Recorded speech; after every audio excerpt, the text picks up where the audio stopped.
आज ही Doubtnut app download करें। Doubtnut पर होगा अब आपके सभी मैथ्स, केमिस्ट्री, फिजिक्स और बायोलॉजी डाउट्स का सफाया। बस अपने क्वेश्चन की फोटो खींचो, उसे क्रॉप करो और तुरंत वीडियो सोल्यूशन पाओ। Download now.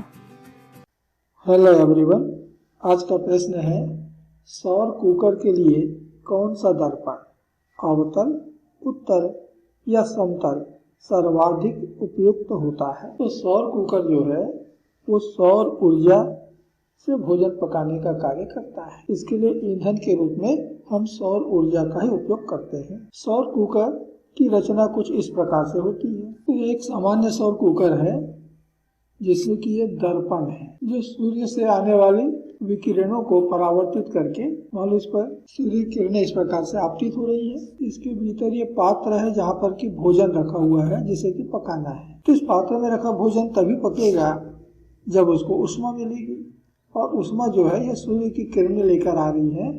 अब इन किरणों को हमें इस पात्र की तरफ मोड़ना है। ये मोड़ने का काम हमारा दर्पण करता है और इसलिए हम इसको कहते हैं परावर्तक। तो परावर्तक जो है ये 3 प्रकार के दर्पण में से कोई एक हो सकता है, अवतल, उत्तल या समतल।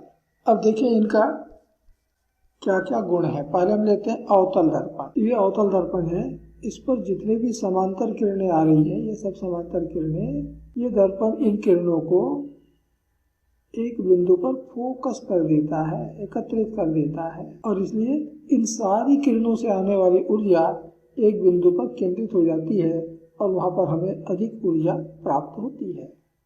तो अवतल दर्पण का काम हम देख रहे हैं, ये एकत्रित करता है, किरणों को एकत्रित कर रहा है और हमें एकत्रित ही करना है। अब हम दूसरे दर्पण पे आते हैं और वह है यहाँ पर उत्तल दर्पण। इस उत्तल दर्पण पर ये समांतर किरणें आ रही हैं और दर्पण से परावर्तन के बाद आप देख रहे हैं कि किरणें जो है इस तरह से फैल जा रही है, ये इधर उधर बिखर जा रहे हैं, और इसलिए जितनी ऊर्जा इन समांतर किरणों के साथ आ रही है वो सब इधर उधर बिखर जा रही है, बिखर गई है।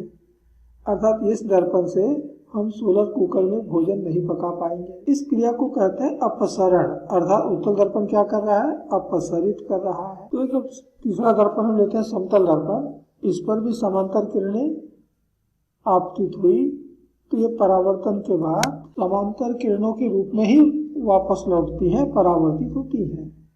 अर्थात यह न तो अभिसरित करता है अर्थात एकत्रित करता है और न ही अपसरित करता है, अर्थात यह भी ऊर्जा का एकत्रीकरण नहीं कर पाता। तो समतल दर्पण भी किरणों को एकत्रित नहीं कर पा रहा है, और इसे एकत्रित करने का काम केवल एक ही दर्पण कर रहा है, वह है अवतल दर्पण। और इसलिए सोलर कुकर के लिए या सौर कुकर के लिए सबसे उपयुक्त जो दर्पण है वह है अवतल दर्पण। यहाँ हमें अवतल दर्पण रखना चाहिए। तो यह अवतल दर्पण सूर्य से आने वाली किरणों को हमारे भोजन पकाने के पात्र में फोकस कर सकता है, एकत्रित कर सकता है, और इसलिए यहाँ पर हमें ज़्यादा ऊर्जा मिलेगी और भोजन जल्दी पकेगा। और इसलिए हम कह सकते हैं कि सौर कुकर के लिए कौन सा दर्पण सबसे या सर्वाधिक उपयुक्त है, तो हम कहेंगे अवतल दर्पण। ये इस प्रश्न का उत्तर हुआ कि अवतल दर्पण सर्वाधिक उपयुक्त है। धन्यवाद। क्लास 6 से 12 से लेके नीट, IIT, JEE मेंस और एडवांस के लेवल तक 10 मिलियन से ज्यादा स्टूडेंट्स का भरोसा। आज ही डाउनलोड करें डाउटनेट ऐप या व्हाट्सएप कीजिए अपने डाउट्स 8400 400 400 पर।